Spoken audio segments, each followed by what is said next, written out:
Many thanks for joining us on the newsroom. These are the stories we're tracking at the moment. The members of the Board of Trustees of the People's Democratic Party are currently meeting in Abuja to deliberate, among others, on the state of the party. The meeting is being held at the National Executive Committee Hall of the National Secretariat of the party.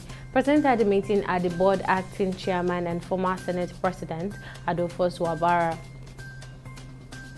And the Court of Appeal in Abuja on Thursday has set aside the judgment of the National and State Houses of Assembly Election Tribunal in Asaba, which declared Undudi Elumelu of the People's Democratic Party (PDP) as winner of the February 25th election for Anochia and Osimili Federal Constituency of Delta State.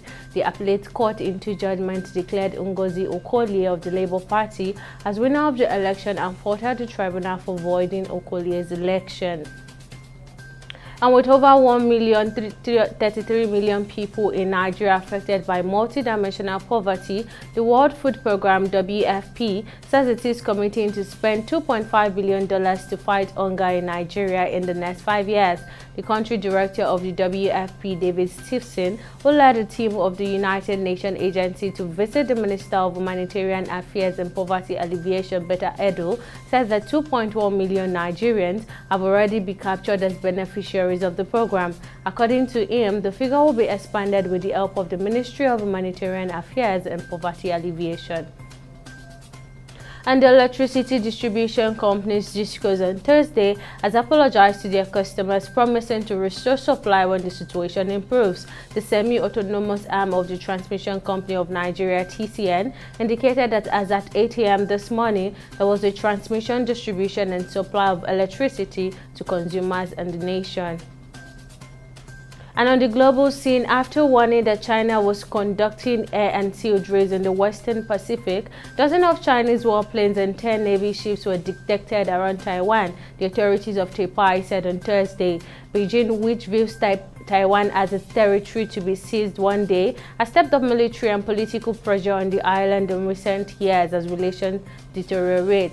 Taiwan's defense ministry said some of the planes and warships detected on Wednesday were heading to an unspecified area of the Western Pacific to conduct joint sea and air training with the Shandong aircraft carrier.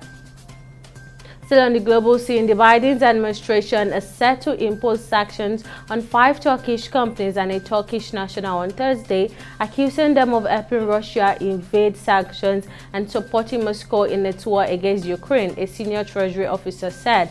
The United States and its allies imposed extensive sanctions on Russia after its invasion of Ukraine, but supply channels from Black Sea neighbors Turkey and other trading hubs have remained open, prompting Washington to issue repeated warnings about the export of chemicals, microchips, and other products that can be used in Moscow's war effort.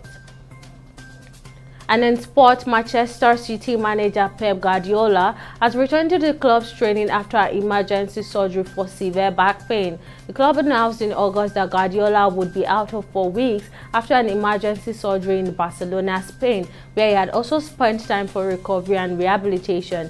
The 52-year-old has now returned to England ahead of City's Premier League clash against West Ham United on Saturday. And that's all on the newsroom. Many thanks for watching. I am Tamilore Akinkolie. Bye for now.